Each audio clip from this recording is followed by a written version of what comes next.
Okay, so we've looked at some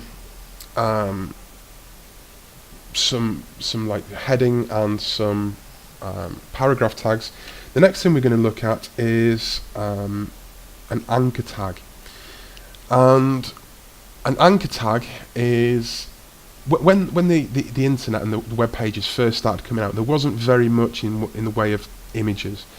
It was very much text based, and you would have a block of text with links to other web pages and links to other pages generally.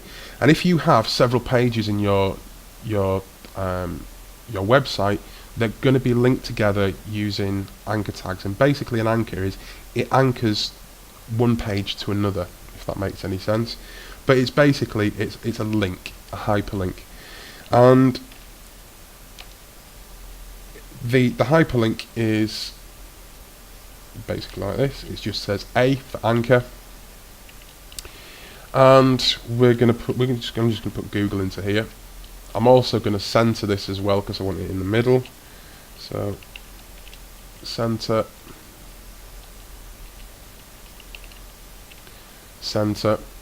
and I'm going to click save and go to the browser and hit refresh, and you'll notice that we've got Google that's appeared in the middle. Now this doesn't look like a hyperlink, and there's a very good reason for that.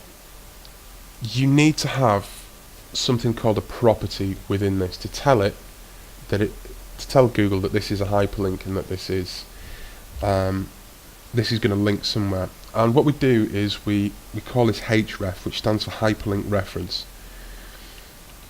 Href equals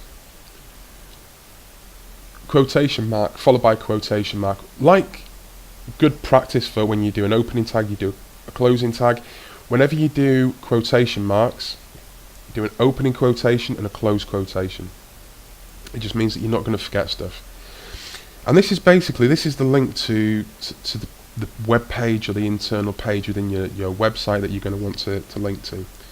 And we're going to go to google.co.uk.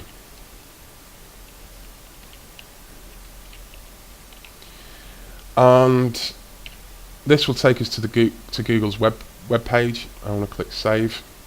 Go over to here, refresh it, and now you'll notice we've got the classic blue text with the underline underneath.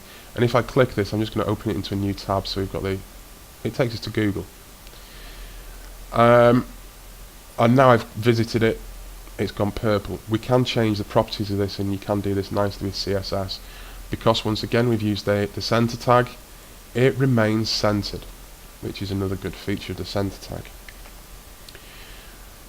And that is pretty much hyperlinks. You can add other properties into here as well. You can add style properties, but the main thing for your anchor tag is the href. Unless you put this href value in this these are called properties, where you've got something equals, and then with your quotation marks is a property. So you've got a tag, and that's your property. That's actually a property. This is the attribute of the property after the equals. So that's your property, that's your attribute, as it were. And that pretty much covers hyperlinks, how you add a hyperlink.